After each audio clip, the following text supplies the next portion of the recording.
Bonjour, aujourd'hui je vais vous présenter le pose-biais double pli avec râtelier de guidage et comment je l'utilise.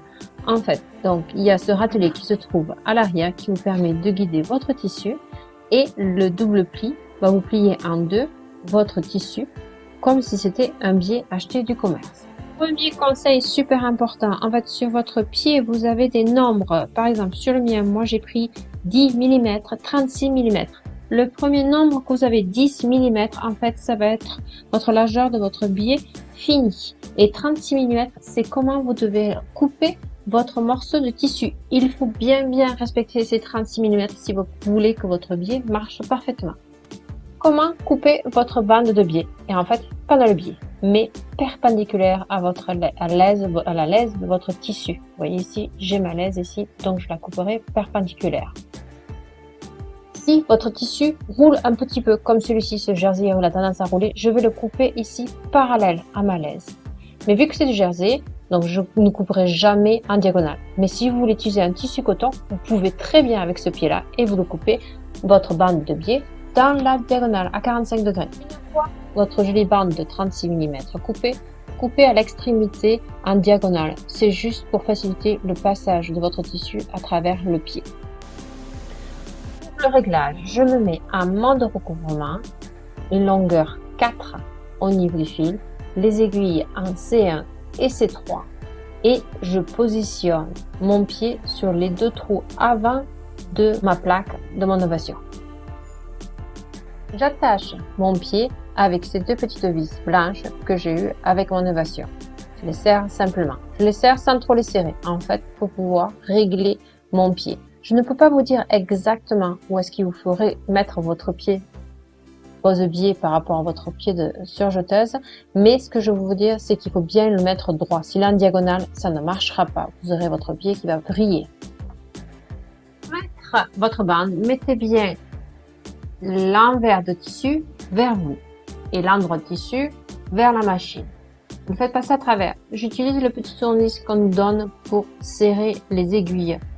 C'est une étoile, une clé Allen, comme vous voulez. Donc, je l'aide à passer à travers. Une fois que je suis passé à travers, je vais aussi aider à faire le premier pli. Donc, je vais le plier 2 fois avant de le mettre sous le pied de ma surjeteuse.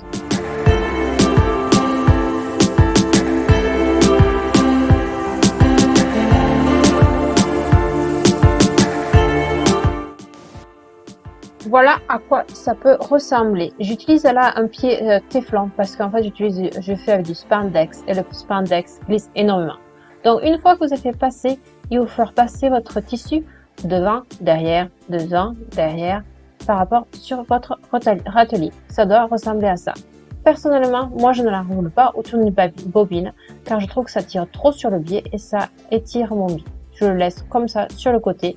Et oui, c'est la partie la moins évidente maintenant puisqu'il va falloir gérer le biais dans le râtelier et ainsi que notre tissu qu'on va passer à travers notre biais. J'aligne mon pied par rapport à mon pied de biche de ma surjeteuse. Donc le bord ici, je l'aligne avec mon aiguille C3. Ici, le bord extérieur ici, avec la ligne C3. Voici la position de mes mains quand je réalise mon biais. Je réalise toujours plus de biais que ce que j'en ai vraiment besoin parce que c'est bien de toujours commencer un peu plus loin. Alors là, je suis en train de bouger mon pied parce qu'en fait, je vois que mes aiguilles tombent sur mon biais. Donc, je les décale de quelques millimètres vers C1, en direction de C1 et là, je recommence et j'essaye et si ça me plaît, c'est à ce moment-là que je vais mettre mon tissu.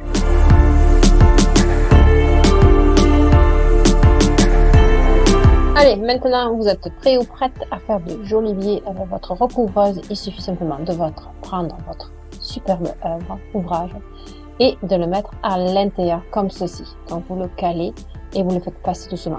N'allez pas trop vite, n'appuyez pas trop sur la pédale, y allez régulièrement, tout simplement et faites passer. Moi je m'aide un petit peu du tournevis comme vous voyez pour juste faire passer mon tissu. J'avais quand même quelques épaisseurs, je suis en train de faire un maillot de bain. Donc, il y a plusieurs épaisseurs pour aller à l'intérieur. Je ne vais pas accélérer la vidéo. J'ai envie vraiment de vous montrer à la rapidité que je couds mes biais en fait. Pour vous montrer qu'en fait, ça prend un petit peu de temps, mais le résultat est magnifique. Allez, on se retrouve à la fin de la vidéo. Je vous laisse la petite musique d'ambiance.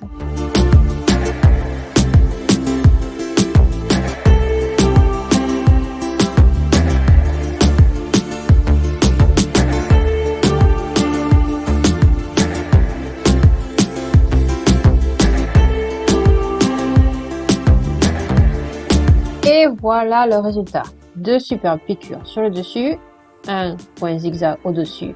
J'ai oublié de préciser que j'ai utilisé du fil mousse pour le dessous et 2 fils normaux de surjeteuse au-dessus. N'oubliez pas de me mettre des petits pouces, des petits cœurs, des petits commentaires, ça fait toujours plaisir, ça motive toujours à faire ces petites vidéos qui ne sont vraiment pas faciles pour moi.